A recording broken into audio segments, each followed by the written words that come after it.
بسم اللہ الرحمن الرحیم۔ السلام علیکم ورحمۃ اللہ وبرکاتہ سامعین۔ اسم محمد کی ادب کی بدولت 100 سال کی گناہ معاف۔ بنی اسرائیل میں ایک شخص فاجر و فاسق تھا جس نے 100 سال گناہوں و معاصی میں گزارا تھا، جس نے ہر قسم کا فسق و فجور اور ظلم و فساد کیا تھا۔ اسی عصیان کی حالت میں ملک الموت نے اس کا روح قبض کیا۔ لوگوں نے اس کی موت کی خبر سن کر اللہ تعالیٰ کا شکریہ ادا کیا اور بہت خوش ہوئے۔ لوگ اس سے سخت نالاں تھے، لہٰذا اس کو غسل نہ دیا، نہ کفن پہنایا، نہ ہی نماز جنازہ پڑھی، بلکہ اس کی نعش کو ایک گندے ڈھیر پر ڈال دیا۔ موسیٰ علیہ السلام کا زمانہ تھا۔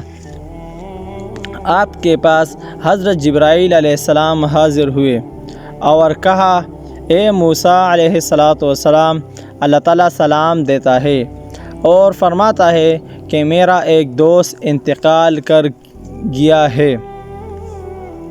لوگوں نے اس کو گندے ڈھیر پر ڈال دیا۔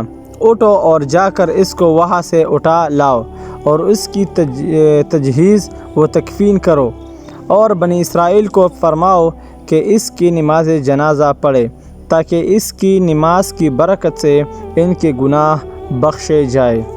حضرت سیدنا موسیٰ علیہ السلام بحکم خدا جب اس ڈھیر کے پاس تشریف لائے جہاں اس کو ڈالا گیا تھا، دیکھا تو معلوم ہوا کہ یہ شخص وہ فاجر و فاسق ہے جس نے 100 سال فسق و فجور میں گزارا تھا۔ آپ حیران ضرور ہوئے، چونکہ اللہ کے فرمان کے مامور تھے، چنانچہ غسل دلایا، کفن پہنایا، نماز جنازہ پڑھ کر دفن کیا۔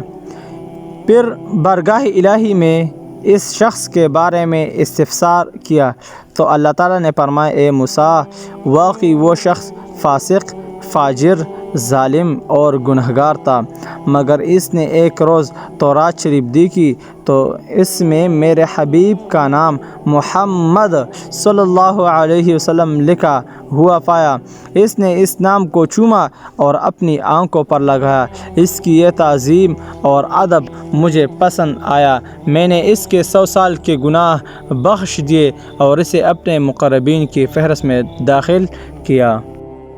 تو اس سے ہمیں یہ سبق ملا کہ اگر کوئی شخص محبوب علیہ السلام کی اسم مبارک یعنی نام محمد کی ادب کرے اور اس ادب کی بنا پر اس کے 100 سال گناہ بخش دیے جائیں گے، اور وہ بھی بنی اسرائیل میں تھا اور ہم اس کے امتی ہیں، اور جب ہم اپنے محبوب صلی اللہ علیہ وسلم کے ساتھ محبت کرے اور محبوب صلی اللہ علیہ وسلم کے ادب و تعظیم کرے تو اللہ تعالیٰ کے فضل و کرم سے انشاءاللہ ہم ضرور جنت میں داخل ہو جائیں گے۔